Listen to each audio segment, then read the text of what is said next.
ମତେ ନା ତାହେଲେ କହ କହ ଏ ପିଲାର ବାପା କିଏ?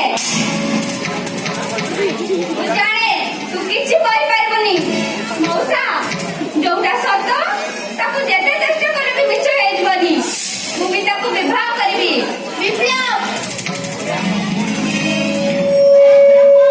ତମକୁ ମୁଁ ନିଜ ପୁଅ ବୋଲି ଭାବିଥିଲି। ହେଲେ ମୋ ଦାନରେ ପ୍ରତିଦାନ ଦେଲ। ଆଜି ମୁଁ ବୁଝୁଛି ଏଇ ଦୁନିଆଟା କେତେ ବେଇମାନ ଦୁନିଆ। ଏଠି କାହାକୁ ବିଶ୍ୱାସ କରିବା ଭୁଲ। ମଉସା ମୋ ଭୁଲ ପାଇଁ କଣ ମତେ କ୍ଷମା କରିବେନି? ଆପଣ ଦେଖିବେ ମୁଁ ବି ତାକୁ ଖୁବ୍ ଖୁସିରେ ରଖିବି। ହାତ ନଥିଲେ ବି ତା ଖୁସି ପାଇଁ ମୁଁ ମୋ ଜୀବନ ଦେଇଦେବି। ତମେ ନିଜକୁ ବିବାହ କରିବ, ତାକୁ ନେଇ ସଂସାର କରିବ? ଠିକ ଅଛି, ଅପେକ୍ଷା କର, ମୁଁ ତୁମକୁ ତା ସହିତ ବାହା ଦେବି।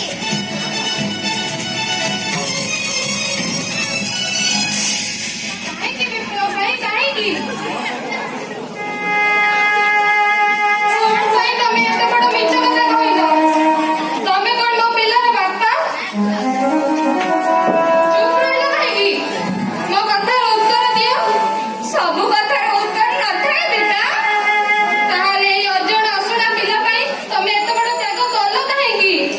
ବରଂ ଏ ପିଲା କନ୍ଦ ହେଇଯାଉ, ମୁଁ କଳଙ୍କିନୀ ହେଇଯାଏ, ହେଲେ ମୁଁ କେବେ ତମ ସ୍ତ୍ରୀ ହେଇପାରିବିନି। ସବୁ ବୁଝିଛି ମିତା। କହିଲୁ ଭଉଣୀ କଣ କେବେ ସ୍ତ୍ରୀ ହେଇପାରେ? ଏ ମିତା ମୋ ହାତରେ ରାକ୍ଷୀ ବାନ୍ଧି ଦଉନା। ଆଜି ସେ ରାକ୍ଷୀ ବନ୍ଧା ହାତଟା ନାହିଁ ବୋଲି ମୋ ଆଖି ଆଗରେ ମୋ ଭଉଣୀଟା ଏମିତି ମରିଯିବ। ଏକଥା ମୁଁ ଗୋଟେ ଭାଇ ହେଇ ସହିବି କେମିତି? କିଛି ନହେଲେ ତ ପିଲାର ବାପା ପରିଚୟ ଦେଇପାରିବେ ତ? ଥରେ ଚିନ୍ତା କର ବିପ୍ଲବ ଭାଇ। ଶଙ୍ଖା ସିନ୍ଦୁର ପିନ୍ଧି ମୁଁ କେମିତି ପରିଚୟ ଦେବି ଯେ ମୁଁ ତମ ସ୍ତ୍ରୀ ବୋଲି? ପାରିବିନି ବିପ୍ଲବ ଭାଇ, ମୁଁ ପାରିବିନି। ମୁଁ ତାଙ୍କ ଜୀବନ ପାଇଁ, ଏ ପିଲା ପୃଥିବୀକୁ ଆସିବା ପାଇଁ, ମୁଁ ଏଇ ଜୀବନର ମାଆ କଳଙ୍କ ଲିଭାଇବା ପାଇଁ। ତୁ କଣ ଏତିକି କରିପାରିବୁନି? ଆଉ ସୁନା ଭଉଣୀର ପରା, ତୁ କଣ ମୋର ଏତିକି କଥା ରଖିପାରିବୁନି? ପାରିବି, ସବୁ ପାରିବି। ଭଉଣୀ ହେଇ ମୁଁ ଗୋଟେ ସ୍ତ୍ରୀ ହେବି।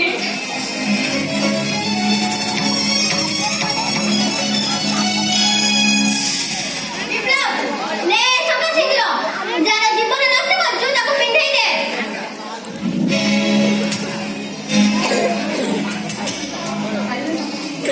ପାରିବ?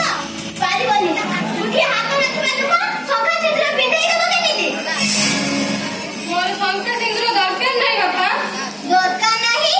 ତାହେଲେ ତୁ କୋଉ ପରିଚୟ ନେଇ ଏ ଦୁନିଆରେ ରହିବୁ? ତମର ପରିଚୟ ଦରକାର ନା?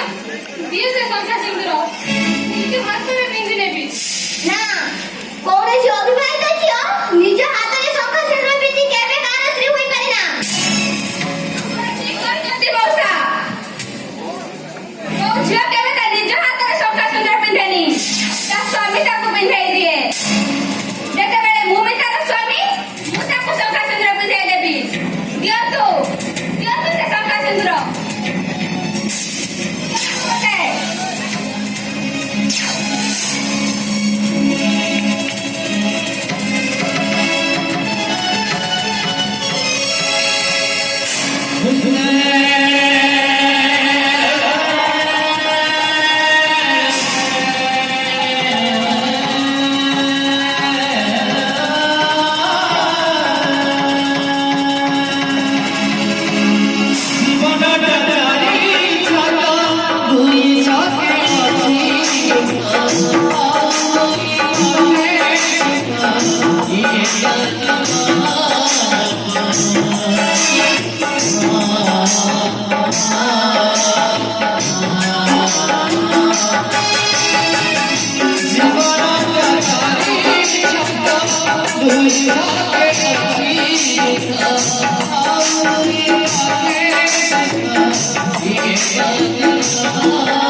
Hare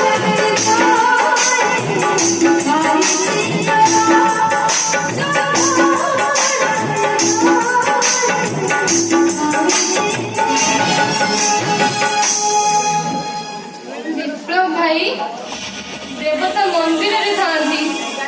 ତାଙ୍କୁ ପୂଜା କଲେ ସେ ମଣିଷକୁ ରକ୍ଷା କରନ୍ତି। ହେଲେ ବିପଦ ବେଳେ ବିନା ଡାକ୍ତରୀ ଯିଏ ଯାହାକୁ ରକ୍ଷା କରେ ତାକୁ କଣ କୁହାଯାଏ? ସେସବୁ କଥା ପରେ ମତେ କହିଲୁ ଏଥିପାଇଁ ଦାୟୀ କିଏ? ପପୁ ଭାଇ। ପପୁ? ହଁ, ମୋ ଟୁନି ଅପାର ଦିଅର। ଟୁନି ଅପା ଘର ଗାଁରେ ଡ୍ରାମା ହେଉଥାଏ। ଡ୍ରାମା ଦେଖିବାକୁ ମତେ ଅମର ଭାଇ ନେଇ ଯାଇଥିଲେ। ଡ୍ରାମା ସରିବା 2 ଦିନ ପରେ ପପୁ ଭାଇ ମତେ ଛାଡିବାକୁ ଆସିଥିଲେ। ହଠାତ୍ ବାଟରେ ମୋଟର ସାଇକେଲ ଖରାପ ହେଇଗଲା। ଠିକ ସେତିକି ବେଳେ ଝଡ ବର୍ଷା ଆରମ୍ଭ ହେଇଗଲା। ଆଉ ତାପରେ